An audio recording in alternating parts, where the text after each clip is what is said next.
The Lakers are finally acting like Luka Dončić is the franchise. Not half in, not let's see what happens, not stuck between the LeBron era and whatever comes next. That part is over. LeBron is gone, the old timeline is finished, and now the whole Lakers machine is being rebuilt around Luka. And honestly, that is exactly what had to happen. Because when you land Luka Dončić, you do not treat that like a normal trade. You do not get one of the best offensive players alive, still in his prime, and then surround him with random pieces and hope he figures it out. Luka is the type of player you build an entire basketball world around. The spacing, the center, the guards, the wings, the contracts, everything has to make sense next to him. For the first time, it actually feels like the Lakers understand that. The Walker Kessler move is the clearest sign. People can argue about the price, and to be fair, the Lakers paid a lot. 2 firsts, 2 swaps, and a massive contract is not cheap, but the fit is so obvious that it almost feels like the Lakers were tired of pretending they could get by without this type of player. Luka needed a real center. Not a small ball experiment, not an old name, not someone who needs touches to stay happy. A real rim-running, shot-blocking big who can catch lobs, screen hard, rebound, protect the paint, and make the game easier. That is Kessler. He does not have to be a superstar to matter next to Luka. That is the whole point. Luka makes simple players dangerous when they know their role. If Kessler sets a good screen and rolls, Luka is gonna find him. If the defense helps, Luka is gonna hit the shooter. If the big drops, Luka is gonna walk into his shot. If they bring 2 to the ball, somebody is getting a clean look.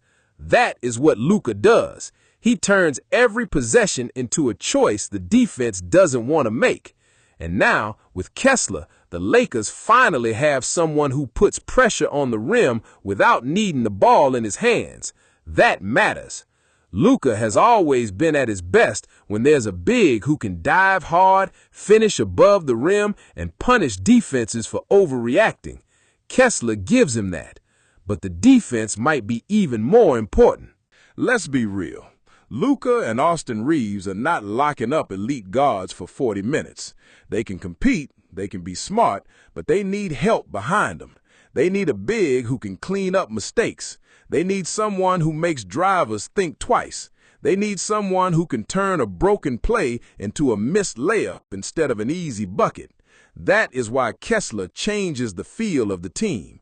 He gives them a backline. He gives them size. He gives them a real defensive identity. And when your best player is carrying the offense the way Luka does, you cannot ask him to also cover every problem on defense. You have to protect him with the roster. That is what the Lakers are trying to do now. Keeping Austin Reaves was just as important, even if the conversation around him is different now. Reaves is not the little underdog story anymore. Once you pay him like a major piece, the expectations change. Now he has to be more than a fun Lakers fan favorite. He has to be a real second option for long stretches. He has to score when Luka sits. He has to punish teams when they trap. He has to be steady in playoff games when the pressure gets loud. That is a lot, but he has earned the chance. Reaves can play. He can shoot, pass, handle, attack closeouts, and he does not look scared in big moments. That is valuable next to Luka, because you cannot have 5 guys standing around watching him. Somebody else has to make decisions. Somebody else has to create. Somebody else has to take pressure off him before the whole offense becomes too predictable. Reaves gives him that. But this is where you have to be honest. Reaves and Kessler are real help, but they are not the final answer. They make the Lakers better. They make the roster cleaner. They make Luka's life easier. But they do not automatically make the Lakers the team to beat. That is the difference between building a good Luka team and building a championship Luka team. The Lakers still need one more big fish. Not just another solid player. Not just another role guy. They need the player who changes the entire ceiling. The guy who makes a defense say, even if we slow down Luka, we still have another problem we cannot solve. That is what great Lakers teams usually have. They don't win titles by being cute. They win with overwhelming star power. Shaq had Kobe. Kobe got Powell. Magic had Kareem and Worthy. That's the Lakers formula. The brand is built on stars, and the banners usually come when they stack elite talent on top of elite talent. Right now, Luka's the main piece. Reaves is the trusted guard. Kessler's the defensive anchor. That is a good start, but if the Lakers want to go from dangerous to terrifying, they need one more name. And the funny thing is, this is where being the Lakers actually matters. People love to say you can't just assume stars are coming to L.A., and sure, nothing is guaranteed, but history is history. The Lakers have been doing this forever. Shaq came, Powell came, LeBron came, AD forced his way there, Luka ended up there. At some point, it is not luck anymore, it is the power of the franchise. The Lakers have a pull that most teams simply do not have. The market matters, the jersey matters, the history matters, the spotlight matters, and now Luka matters too. If you are a star somewhere else and things start falling apart, what sounds better than playing in Los Angeles next to Luka Dončić? You get open shots, you get the biggest stage in basketball, you get a chance to win with a franchise where one ring can change how people talk about your whole career. That pitch has worked before. It will work again. That is why this offseason feels like phase one. The Lakers did not finish the masterpiece. They built the foundation. They gave Luka a real center. They kept his backcourt partner. They added more players who actually fit. Quentin Grimes gives them defense and shooting. Sandro Mamukelashvili gives them skill and spacing in the front court. Colin Sexton gives them downhill scoring off the bench. Those are not random names. Those are pieces with a purpose. That is what makes this different.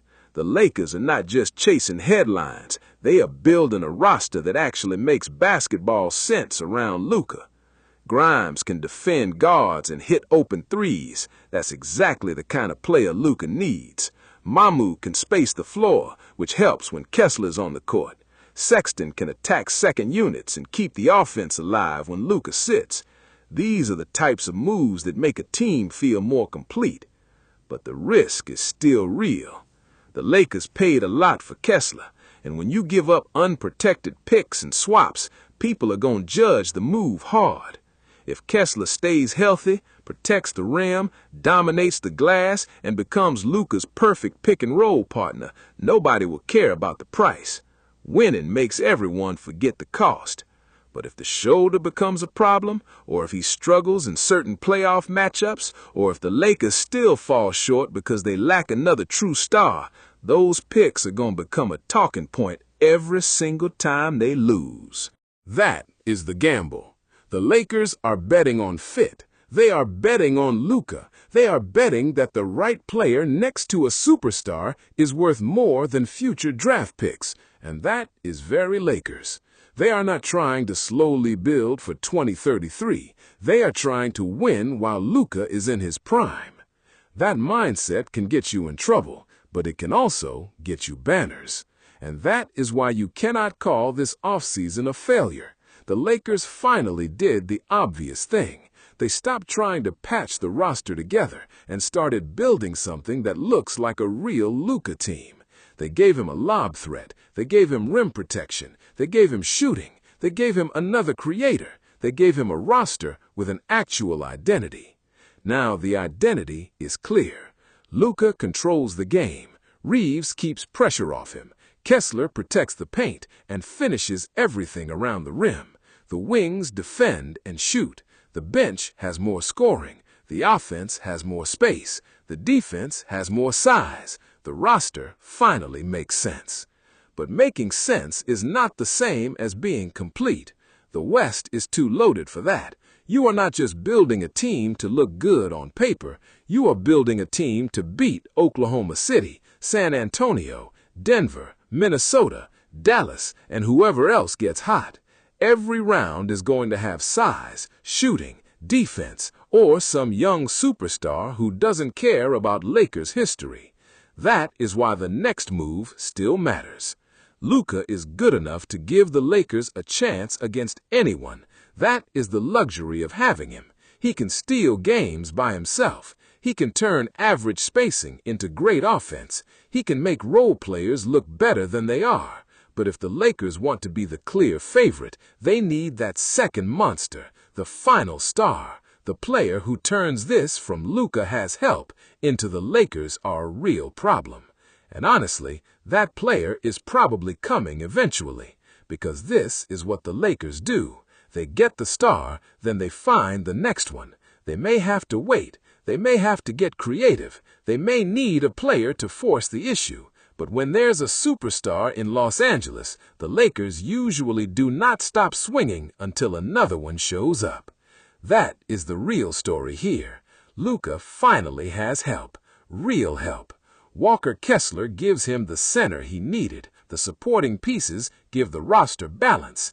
The Lakers are younger, deeper, and more built for Luka than they were before.